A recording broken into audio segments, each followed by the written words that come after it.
of something that we've spoken about Panama. Today we have Fatimah Gilliam. She's an author, lawyer, consultant, public speaker, and entrepreneur whose career combines expertise in the law, diversity, human capital, leadership, stakeholder engagement, and negotiations. That was a long one. She holds a law degree from Columbia Law, a master's in public policy from Harvard University's John F. Kennedy School of Government, and an undergraduate degree from Wesley always say that wrong, but it's Wellesley College. Anyway, welcome to Politics Done Right. Fatimah, how are you doing today? I'm doing well. Thank you so much for having me. I'm very excited to be here today. Well, before I get started, I just want to introduce that you are the author of a book that when I told a niece that I was interviewing you, she said, "Really? I love that. Race Rules, What Your Black Friend Won't Tell You." Before we get started into what I really want to talk to you about, tell me a little bit about that book and why you wrote that book. Well, I wrote that book. I started writing it 5 years ago. Excuse me, sorry. And I was watching the news one day, and it was another story of a Karen going viral for calling the police for no reason. And as I was listening to that story, I started thinking about my lived experiences, not just as a diversity consultant, but as a Black woman, especially a Black woman that sometimes people don't realize is Black and therefore say all kinds of ridiculous things around me. And as I was watching that news story, I started thinking, white people need a manual. And I'll write that manual. And so Race Rules, Which Your Black Friend Won't Tell You, is a guide for a predominantly white audience to help them minimize the outward expression of their prejudicial beliefs so that we, people of color, can endure less toxicity and racism from them. Well, I guess that's the reason she was so excited to hear about it. It's like, wow, that is actually very powerful. Now, you lived a part of your childhood on a little island called Granada. Tell me a little bit about that. Well, so I'm originally from California, and I moved as a small child for a year. I lived in Grenada with my mother and my 3 sisters. My mother was a documentarian, and she produced documentaries that you would hear on NPR and Pacifica Radio. And she was producing a series of radio documentaries on the Caribbean, and she chose Grenada as the island that we would move to. So I lived there for a year and had a fabulous time. I love Grenada. And then they had a coup, and the prime minister was assassinated. And then, being Americans, after the U.S. military invaded the island, we were evacuated by the military. As a child, what did you think was happening? Because you were pretty young when that occurred. So before we go into the technicalities of what U.S. policy does, tell me a little bit about what you thought about that event when it was happening. Well, it was interesting. I was physically there when Maurice Bishop, the prime minister, was freed from house arrest. So there had been a coup, and then he was placed under house arrest by the military. And the day that he was freed from, being under house arrest, which was October 19th, 1983, there was a big demonstration, and thousands of people went. And so my sisters and I were on our way to school, but there were all of these people going to this demonstration. And so we joined in. And so we went to his house where people were protesting, saying, "Free our leader, free our leader." And, the military shot. I don't know if they were bullets or blanks, but eventually he was freed. And we were, there for when it happened, but then he was assassinated. I think, as it turns out, it wasn't immediate. I think they took him to the headquarters, and then certain things happened, right? He was, freed from house arrest. He was supposed to go to the, down in the marketplace, and he was supposed to give a speech to the people, because even though he was under house arrest, he still had a lot of support from the people, because he had been the prime minister for 4 years. Prior to that, they had more of a dictator. And he brought economic prosperity, literacy, healthcare, those kinds of things. So he was popular. So he was supposed to go to the marketplace to give a talk when he was freed, but instead he was taken to the fort. And at the fort, he was assassinated along with, 7 other people that were in his cabinet. Yeah, they called it an execution where a few ministers got killed. Now, let's go into the why. When he came into power how? He himself, took power through force. I don't remember all the detail. I mean, I was like, that was before I know you're a kid then, yeah. like an infant. I don't know when he might have taken power, but no, because he took power, I guess, in 1979. But sorry, something's in my throat. But so he overthrew the previous political power and then had a revolution. And he was also aligned with Cuba and Castro, and his, political ideology was definitely towards socialism. And so he seized power and then implemented and instituted his own government. What is interesting is that I think is always the cusp of the problem. Whoever you sit with, it's the same thing that occurred with Hugo Chavez. It's the same thing that occurred with Manuel Antonio Noriega and these others.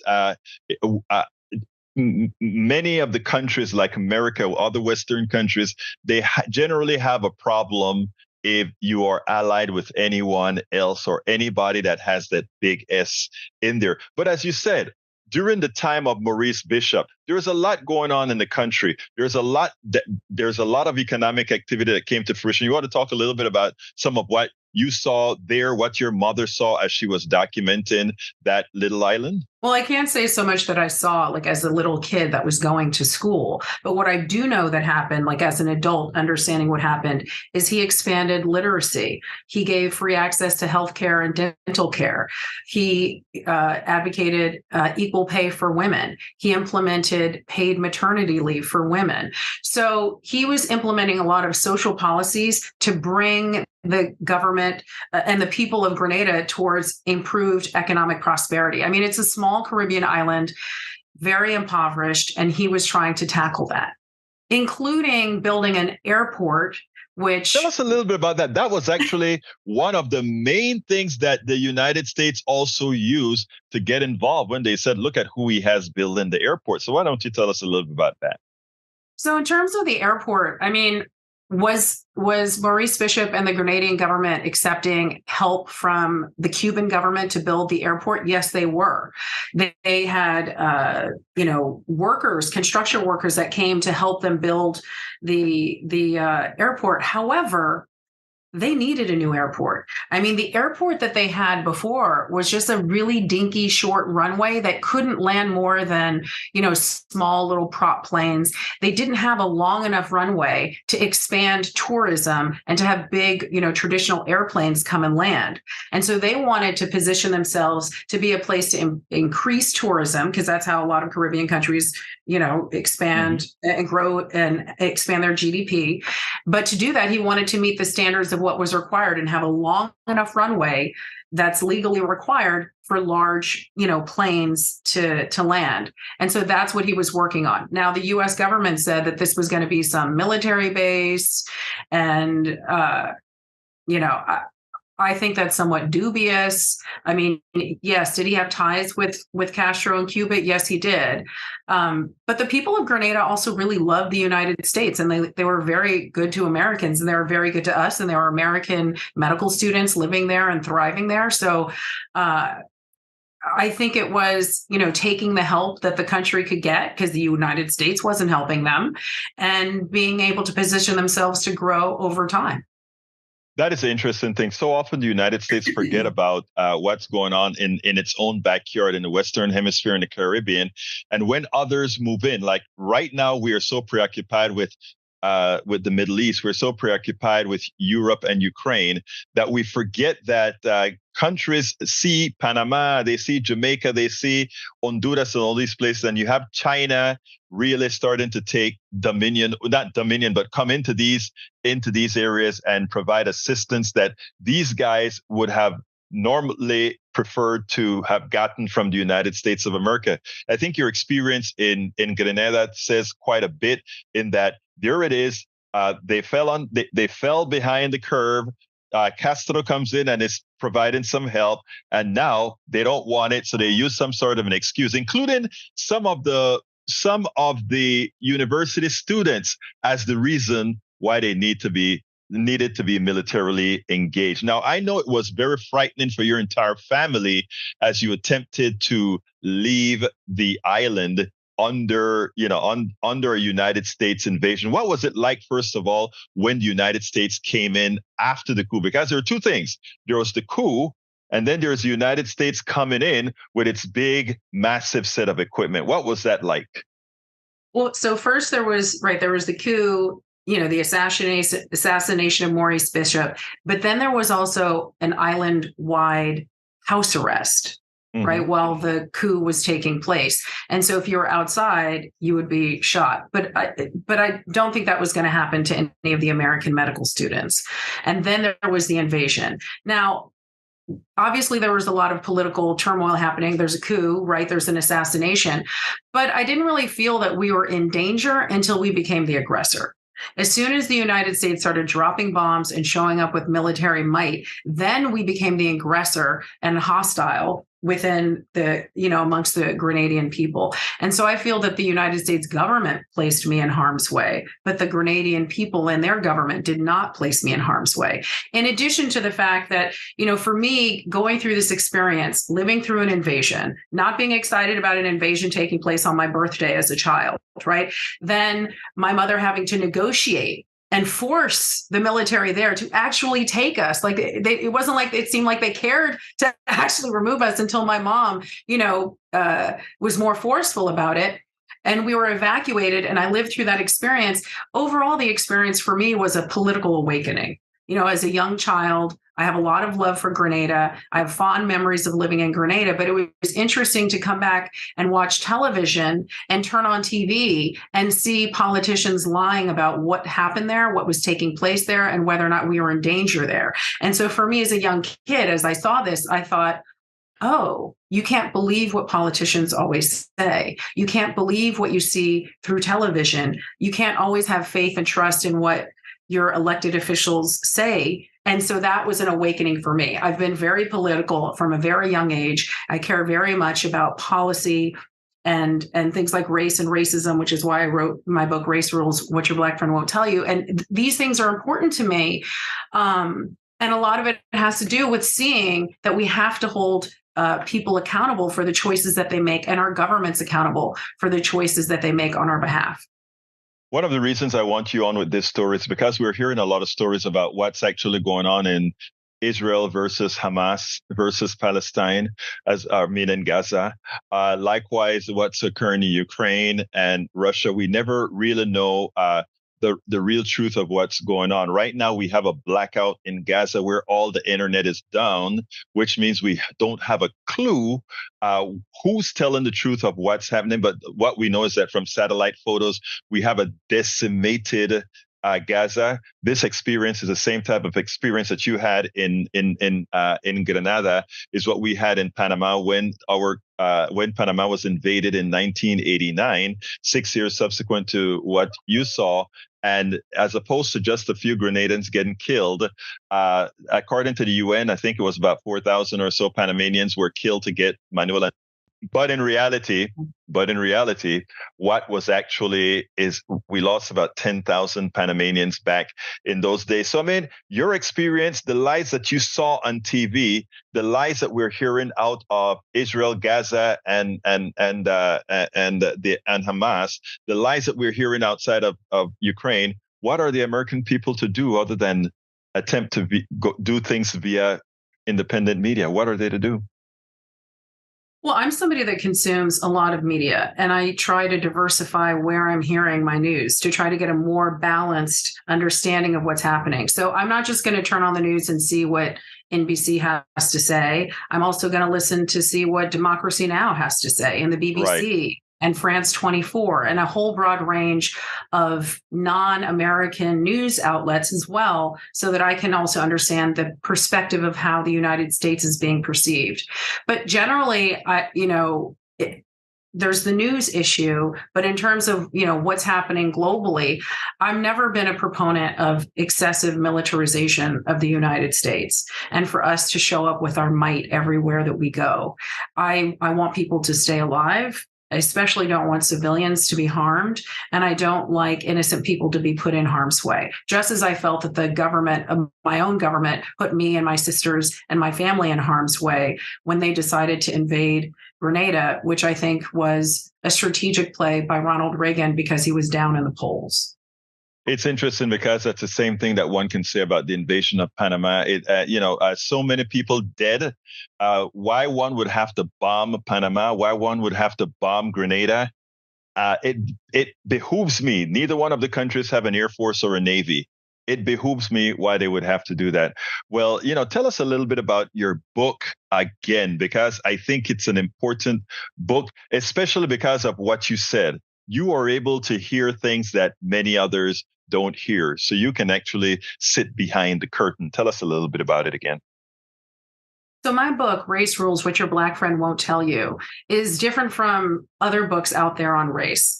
And this is how they're different. A lot of books are autobiographical, right? They talk about themselves. Now, I do show up in the book, in the beginning of the book, but then I've developed all of these rules, which are do's and don'ts to help impact behavior and decisions and choices. And so a lot of books out there talk about what racism is, how it's problematic in society. But then I feel a lot of them leave people hanging on what to actually do, right? And so I'm in the advice game. I do that professionally, not just as a consultant, as a lawyer, but this book is really focused on not just the sort of hearts and minds transformation for people, but action that they can actually engage in that's going to have impact on people's lives. A lot of times white people will interact with a person of color and they'll walk away thinking that they had a perfectly okay encounter.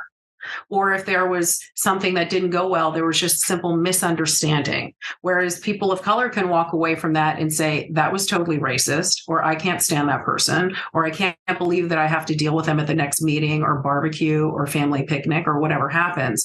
And so what I'm doing through Race Rules, What Your Black Friend Won't Tell You, is shine a light on these are the messed up things that, white people do and how to not do them.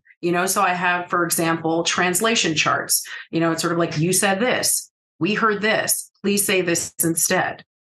So I try to break things down. It's written in a way where it's a sort of choose your own race knowledge adventure. If somebody wants to understand cultural appropriation, they can hop to that chapter.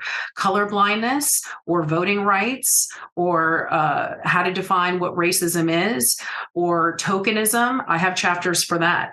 I'm trying to meet people where they are because I think, the reality is, it's an uncomfortable subject. And I wanted to create a tool in this manual, this guidebook, so that people can pick and choose the information that they need in real time to make better choices and decisions that impact people of color.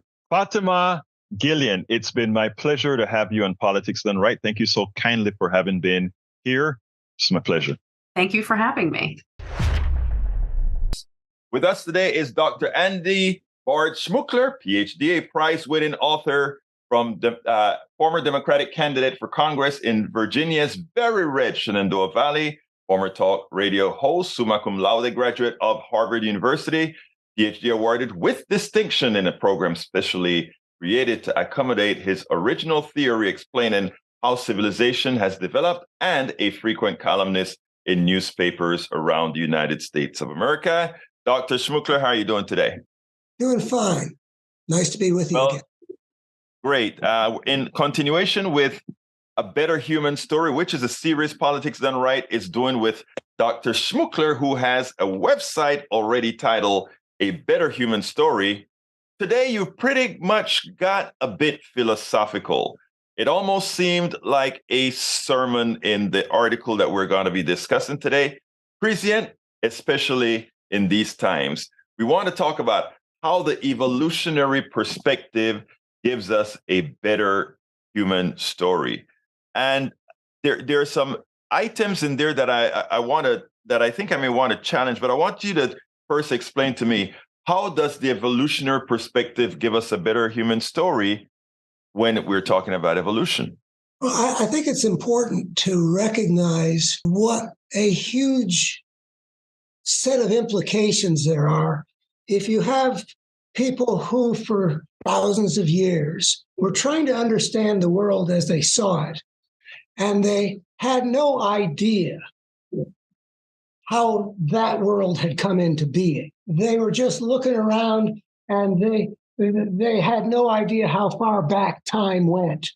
And so they came up with theories that were like 5,000 years and special creations and the emergence of civilization, like in a matter of generations or something like that. They had no idea what science has shown, which is very different, that for 3.5 billion years, life was engaged in an evolutionary process that created us and that involved certain kinds of order that our species stepped out of very recently, like 10 or 12,000 years ago. Our species took a step that was completely unprecedented in the history of life. It was a step on the path of civilization, which I define as those societies created by a creature that has extricated itself from the niche in which it evolved biologically by inventing its own way of life. It's breaking out of an order that had taken billions of years to create. And that has implications, but they were not visible to the people who handed down religions with ideas like original sin.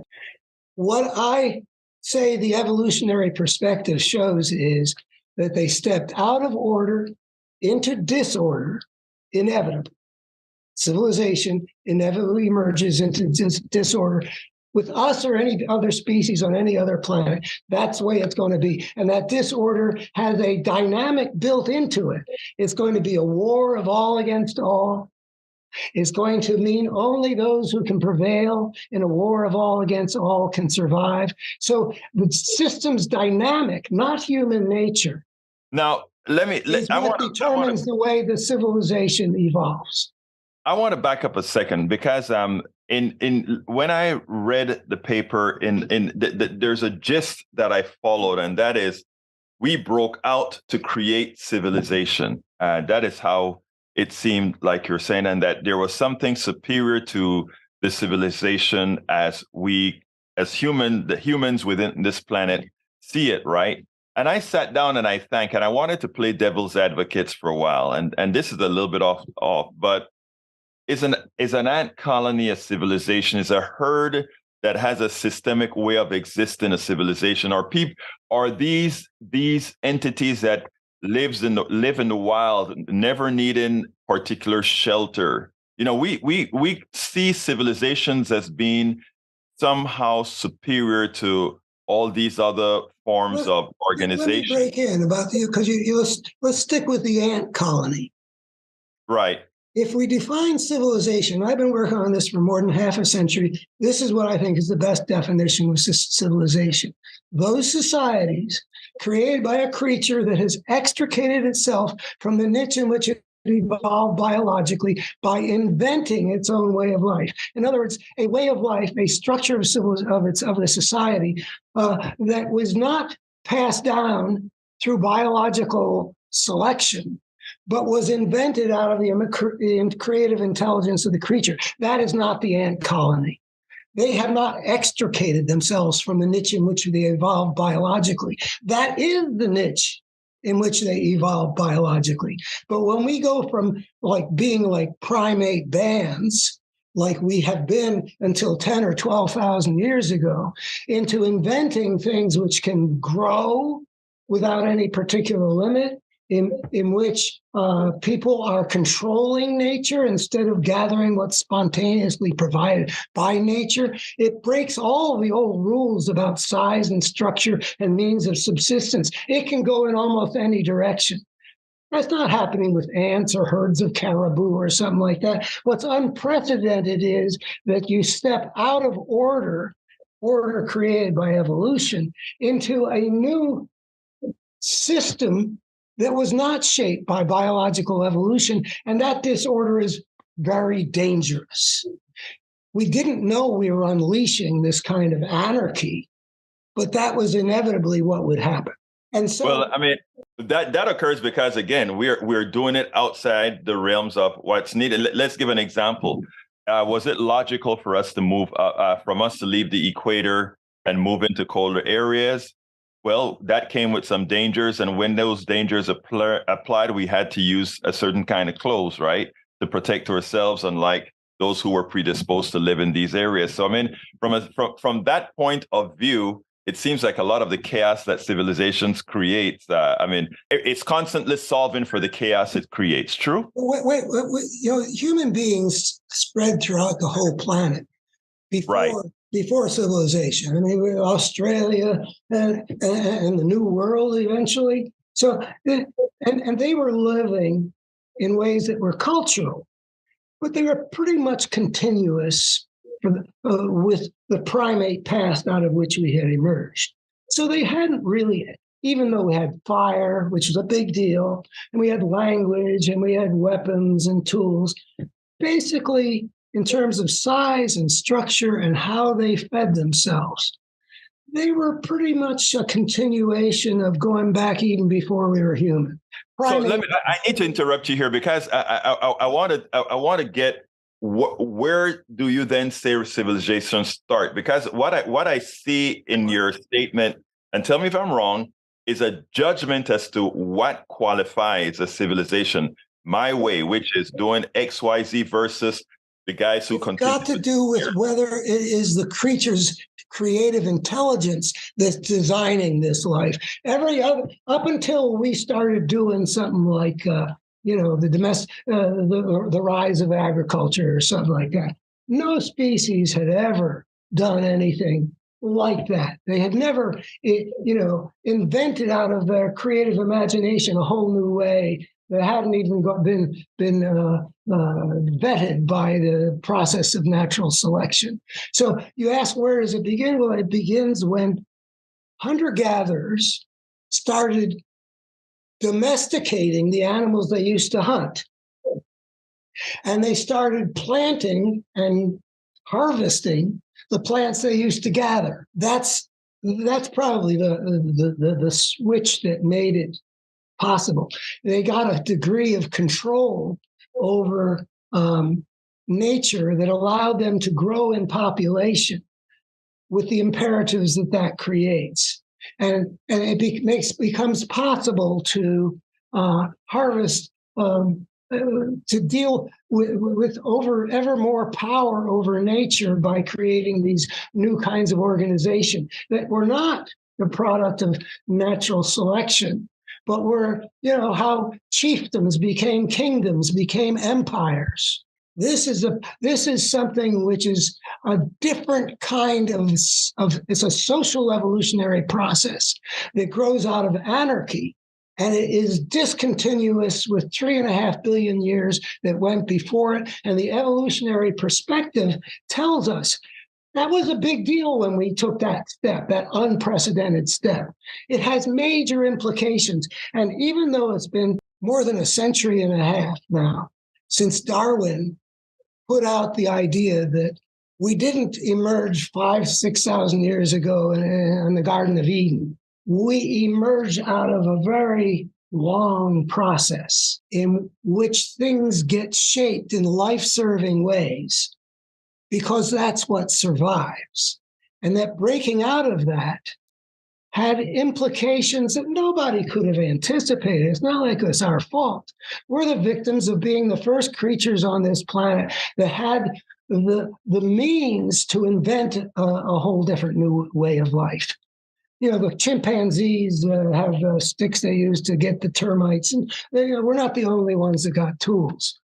And there may be languages of a primitive sort that are out there among prairie voles or elephants or whatever. But we took it so far that we could transform the way we lived. People invented whole different ways of living. And then they were thrown into an anarchy where different societies, each one representing a different cultural approach, but different societies are engaged in a world in which, unlike the world out of which they emerged, the interactions among things are governed by nothing.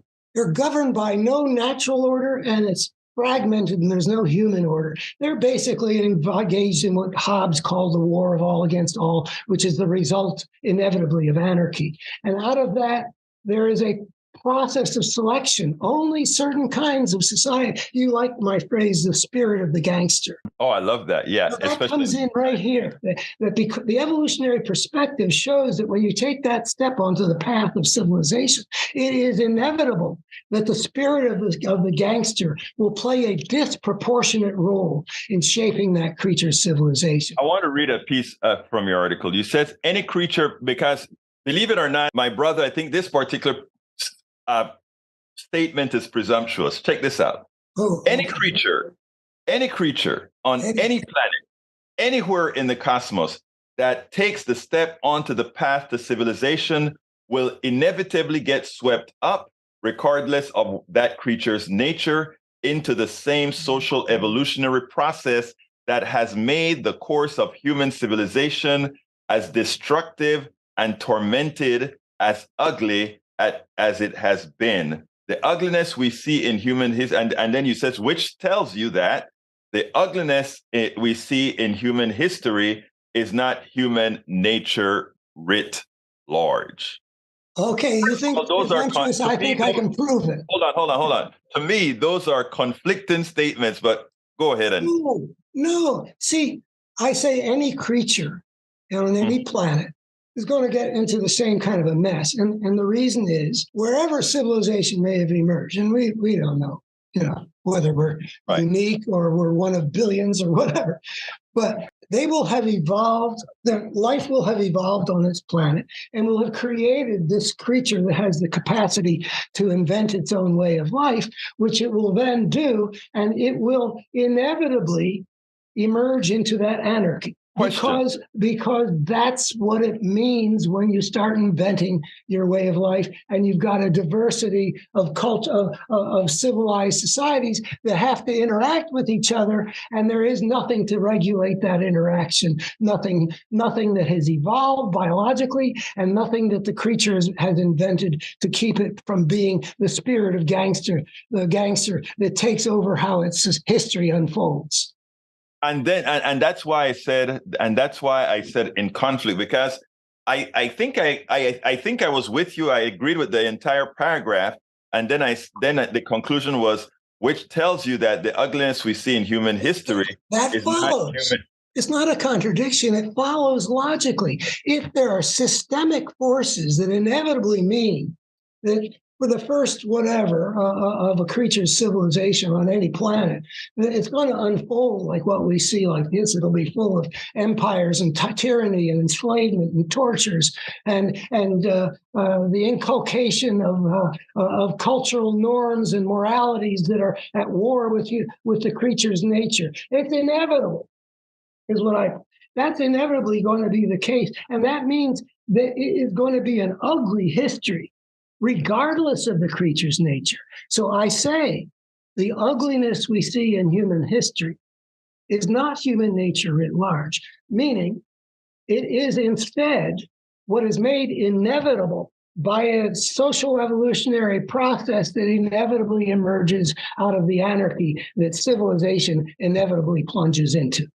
I think the difference in the way we think about this is that let me give an example with, let's say, gays.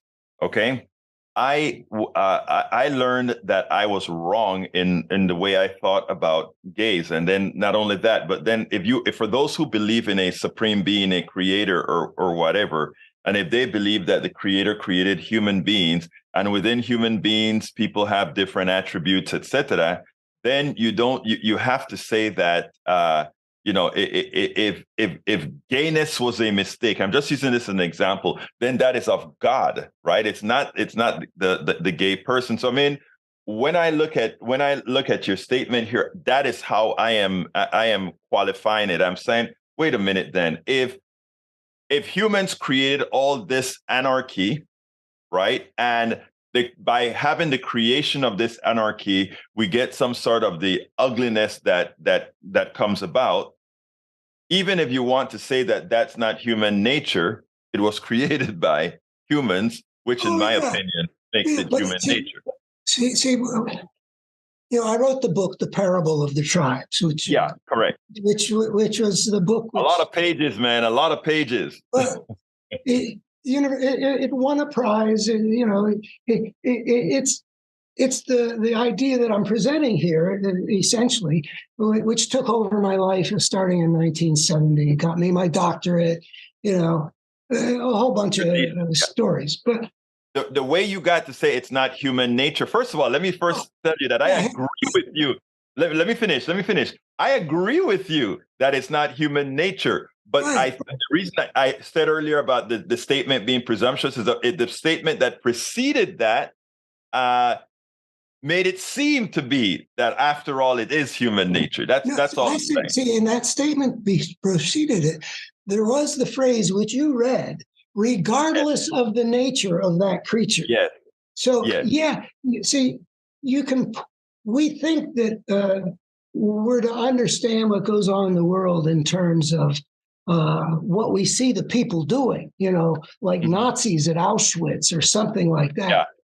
But if you see that it is inevitable when a creature takes that crucial step onto the path of civilization, they will unleash a force of such brokenness, something which is, it ramifies through the system. And that's another thing that you can sort of derive from this, that a coherent force emerges in the system that drives things in a particular direction. And so people are acting, but it is the system that determines how the system develops. I mean, I have a line that that was a big deal to me in the 1970s and the 1980s. That which determines the chooser determines the choice. Excellent. And the tyrant, a Putin or Hitler or Trump type figure that has this inordinate impact on the course of human history, monsters are way overrepresented on the pages of history. Exactly. And we look at it and we say, these damn human beings, they keep throwing up monsters. But that which determines the chooser is the systemic force of brokenness that is molding things over time in ways that make the spirit of the gangster a dominant force in the world. I think that's one of the most important statements here, because, I mean, as simplistic as I'm going to say here, where I preach all of the times that most people are good, unfortunately, most people's votes are ill-conceived, which gives us not good leaders. I know you've heard of the benevolent dictator, or the person who has omnipotent power and never uses it for harm, but just for good. I agree with the statement. The ugliness we see in human history is not human nature writ large. Unfortunately, however, we are responsible for, based mostly on our ignorance and gullibility, to have brought those peoples forth. I think we should, we're responsible, but I think we should have compassion for our kind. I agree. We took a step that was a manifestation of our unprecedented gifts. No other animal has been able to take that step.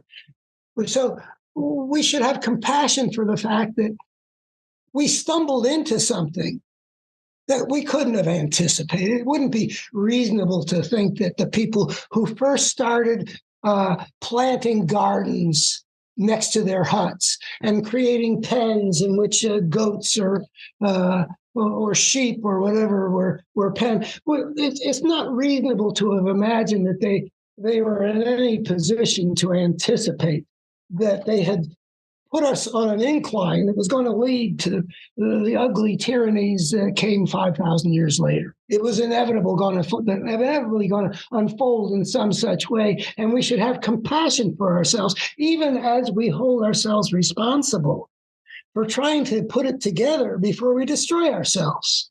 Now let's move on from there, because I think that can lead us, given that you're talking about the compassion portion now, can lead us into what we call the spiritual dimension. Okay. Oh, So wow. we talked about the the part of evolution, the non-evolutionary portion of civilization Yeah. being causal for what we're done now. What's the spiritual perspective? Yeah. So the evolutionary perspective, I put forward two principles. We've discussed the first principle, which is how And we evolution. dabbled into the second as well. Yeah. Yeah. But the second principle is that for the most part, whatever we see, it has been crafted into the inherent nature of a creature. Is the fact that it's there means that it must have been life-serving, because otherwise evolution wouldn't have favored the ones that had that kind of characteristic.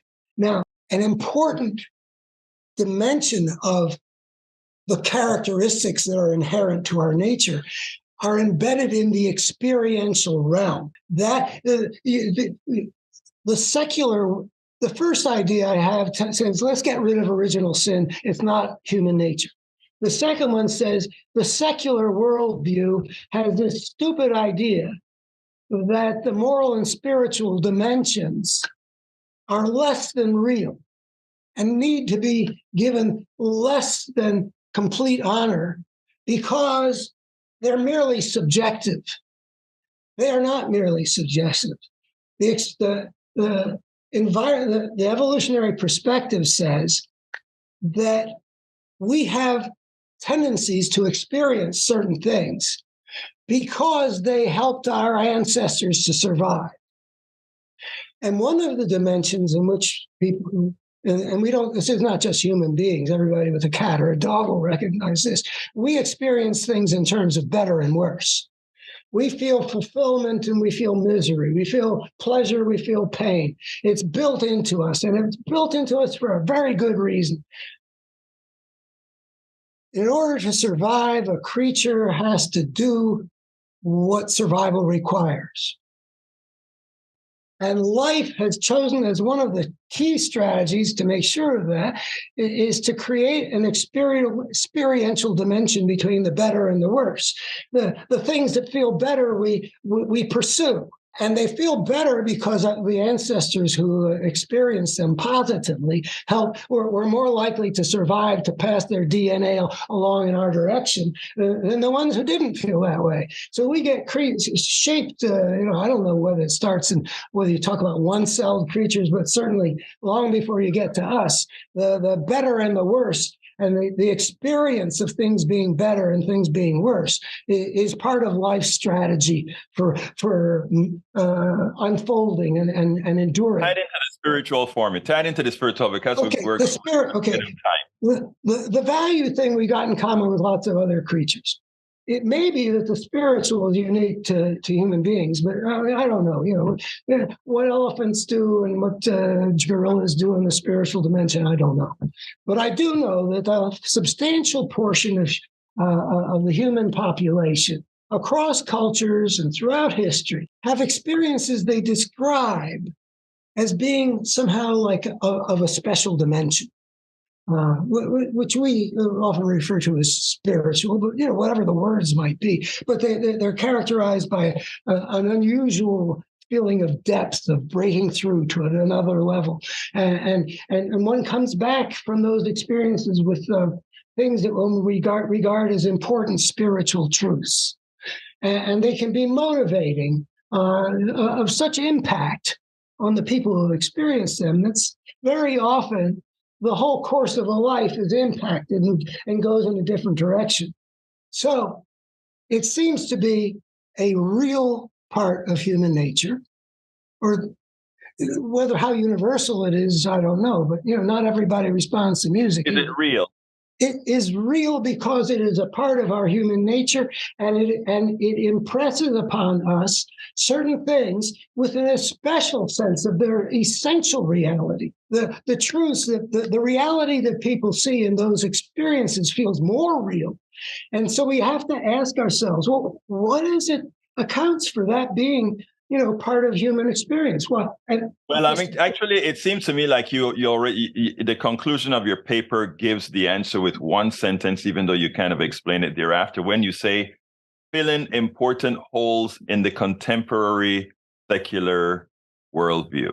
That's what I looked at it. If the spiritual dimension, it can be recognized, what the evolutionary perspective shows, as having been life-serving, throughout the development of who we are. And I have some thoughts about why it might be particularly humans who have these experiences.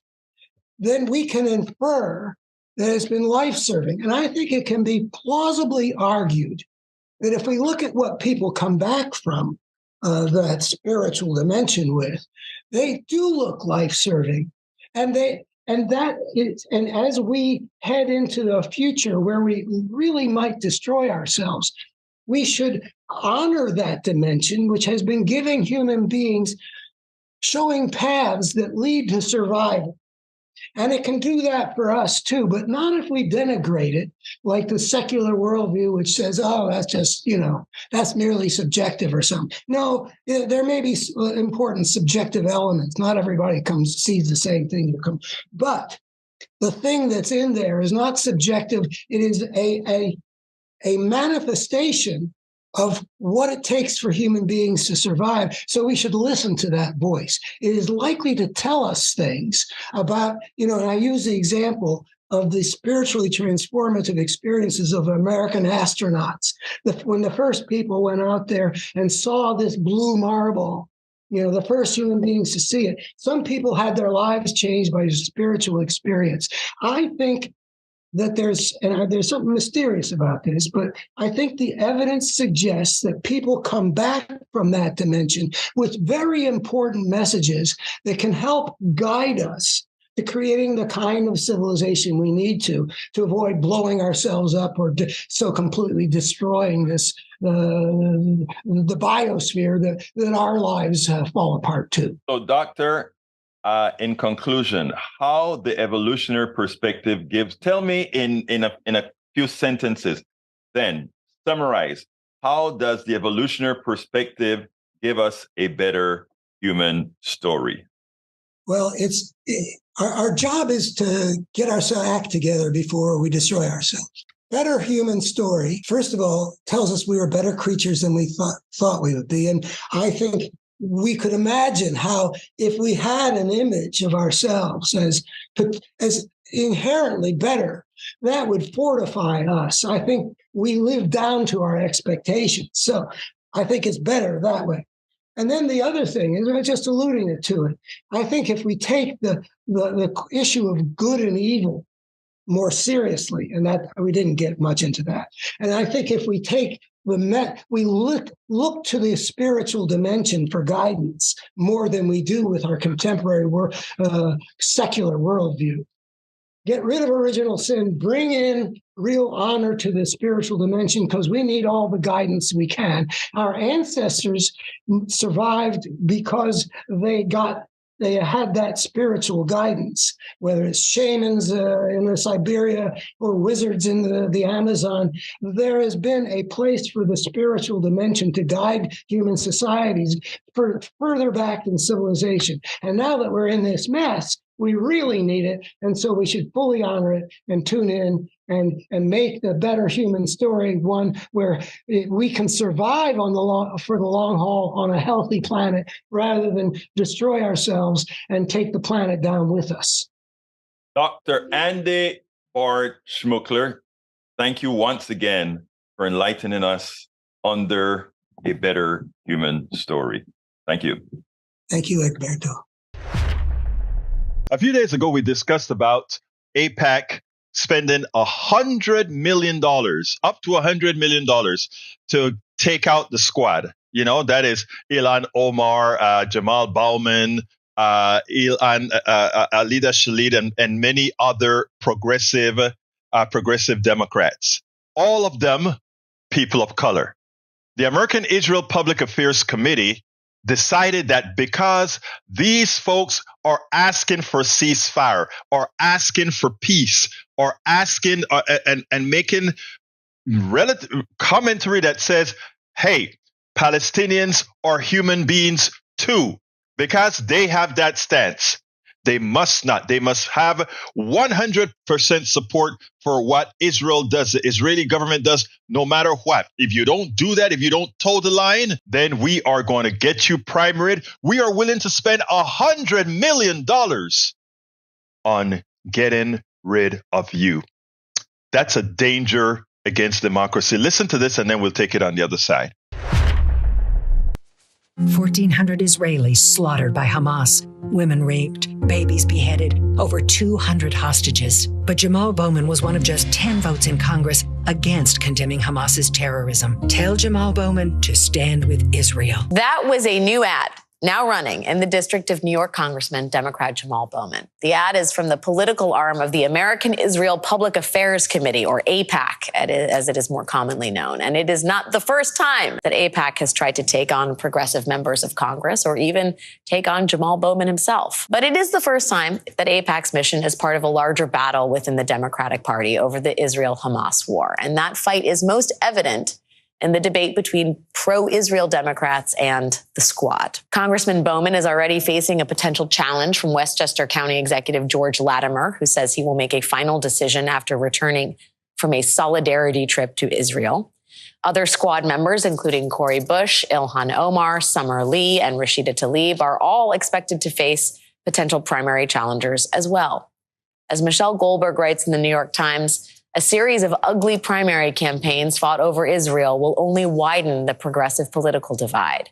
But with horror at conditions in Gaza and Jewish fear both ratcheting up, an intra-party clash over the future of the Squad now looks inevitable. Joining me now is New York Congressman, Democrat Jamal Bowman. Talk to me a little bit about what this moment has been like as you sort of navigate a constituency really more pronounced in its division than many other members of Congress. Yeah, it's been a traumatic moment.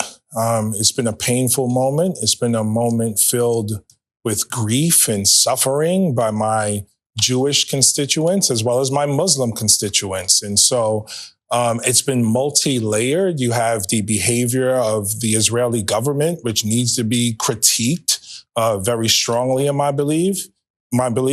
You have the impact of that critique on the Jewish community, both locally in my district and globally. You have Muslims who have felt erased in this whole conversation and even dehumanized as well when you hear some of the rhetoric coming from Israeli officials towards Palestinians, referring to them as animals. So it's been multi-layered, multifaceted, filled with very strong emotion. And what I've tried to do is just absorb it, sort of stand in the middle of it, learn from it, and then use what I learned to govern accordingly in a way that meets the needs of a diverse constituency, as you mentioned. I was struck, Michelle Goldberg, who was just our guest in the previous segment, followed your campaign as you tried to navigate meetings with constituents over on this topic. And she quotes one woman who was involved, I believe, with your campaign at one point, Diana Lovett, said polarization over the congressman was tearing apart local Democrats. I love him personally. He was lovely and he's amazing. And he was the same warm and open-hearted person that he was today. This is at the event that you had. But she had come to believe that their views on the Middle East are irreconcilable. When you hear that, what is your reaction to that? Well, thank you for saying I have a big heart. Well, she said that. No, yeah. Thank you to her for saying that. I don't think they're irreconcilable. I think for a very long time, we've been having one conversation without the other. We have been saying for so long, we are pro-Israel, pro-Israel's right to exist, pro-Israel's right to defend itself and self-determination. But we haven't been saying the same thing about Palestinians. And so what I've been trying to communicate, and this is all, again, based on my learning. I work very closely with Americans for Peace Now, J Street, If Not Now, Jewish Voices for Peace, and many organizations. Israel's safety and security is directly connected to Palestinian freedom, safety, and security. So we've been using a lot of rhetoric around a two-state solution for decades. And when I went there, I saw that we are nowhere near a two-state solution. Myself, as a sitting member of Congress, could not walk through certain checkpoints in the West Bank because I wasn't Jewish. So we're using rhetoric, but our policies aren't matching the rhetoric, and our policies aren't matching the urgency of the moment. October 7th was a horrible day, horrific day, and Hamas must be condemned, and we must get the hostages back, absolutely. But condemnation is only step one. How are we going to do the work to actually get to a state for Palestinians and do the work here to bring communities together around education and engagement so we could deal with anti-Semitism in a real way, Islamophobia in a real way, racism, sexism, and all the isms that continue to plague us in a real way. We haven't done it here, and we're not doing it globally. Now, Jamal Bowman is one of the best guys that you can think of. Very nice guy, always respectful to everybody, votes his conscience, want to make sure everybody's at the table. And for that, AIPAC, because he's not a puppet, because he's not a robot that says, whatever Israel does, it's okay. We will definitely support them. Because he decides that's not who he's going to be, that he's going to believe in humanity. He's going to believe in morality. He's going to believe that an Israeli child that was murdered has gone through the same pain as an American child or a Palestinian child. All lives matter in this regards, folks. Every single life matters. And because he's taken that stance, because the squad is taking that stance, because they decide that this neoliberal militarism isn't the answer. After all, they've been at it for 75 years and they're just killing in between each other. Of course, because of the asymmetric warfare that we have here, Israel always exact orders of magnitude more death, destruction, and pain on Palestinians than they inflict on Israel. And you don't have to create stories. You don't have to create anything. Just look at the numbers. Just look at the state of destruction in city after city. Palestinian city versus Jewish city. According to everything that we see, they make you believe the one group is always the aggressor. Folks, your eyes are not lying to you. Death. There are now, for the 1,200 Israeli deaths, that's horrendous. It was criminal, it was terroristic. But now for that, the toll in Gaza is 10 times, more than 10 times that number. Where is the humanity? Where is the empathy? Where is the morality? We spend a lot of time deconstructing the news, trying to parse it into a form that everybody can understand. We try to find those little nitpicks where it flies above the fray, etc.